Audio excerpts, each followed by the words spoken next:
ધાનેરા તાલુકાના લેલાવા ગામે પરમાર પરિવાર દ્વારા બાબા રામદેવ પીરનું મંદિર બનાવવામાં આવ્યું અને તે બાદ 2 દિવસીય ભવ્ય પ્રાણ પ્રતિષ્ઠા મહોત્સવનું આયોજન કરવામાં આવ્યું. લવારા ગામે રહેતા પરમાર પરિવાર દ્વારા બાબા રામદેવ પીરનું સુંદર મજાનું મંદિર બનાવવામાં આવ્યું હતું અને તે બાદ આ મંદિરની ભવ્ય પ્રાણ પ્રતિષ્ઠા મહોત્સવ યોજાય છે, જેમાં પ્રથમ દિવસે બાબા રામદેવ પીરની ભવ્ય શોભાયાત્રા નીકાળવામાં આવી હતી અને આ શોભાયાત્રા લેલાવા ગામના જાહેર માર્ગો પર ફરી હતી. તે બાદ રાત્રિના સમયે ભજન સત્સંગનો કાર્યક્રમ પણ રાખવામાં આવ્યો હતો, જેમાં નામાંકિત કલાકારો દ્વારા ભજન સત્સંગ કરવામાં આવ્યું હતું. અને બીજા દિવસે વહેલી સવારે બાબા રામદેવ પીરની પ્રાણ પ્રતિષ્ઠા કરવામાં આવી હતી. મંદિરમાં મૂર્તિ પ્રતિષ્ઠા કર્યા બાદ ભોજન પ્રસાદનું પણ આયોજન કરવામાં આવ્યું હતું.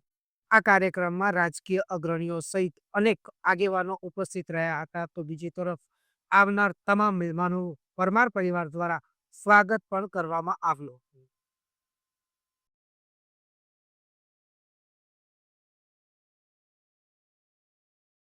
ये घना बधा छे आवा प्रजाधारी पुरुष आवा प्रजाधारी भगवाननी आज प्राण प्रतिष्ठा छे साथे साथे एवा समाजने एक रस करनार एक ज सूत्रमां जोड़नार आज एक महामानवनी पुण्यतिथि पण छे ए पण आजना प्रसंगे न भूलिए डॉक्टर बाबा साहेब आंबेडकर ए एवा महामानव हता કે જે તે વખતે ભગવાનનો રૂપ લઈ રામદેવ પીરે જે સમરસતાનું ઉદાહરણ પૂરું પાડ્યું હતું, એના પછી આ મહામાનવે આપણને એમ થાય પણ એ વખતે પણ દેશ આઝાદ નહોતો થયો અને દેશ આઝાદ થતી વખતે પણ ઘણા પ્રયત્નો કર્યા.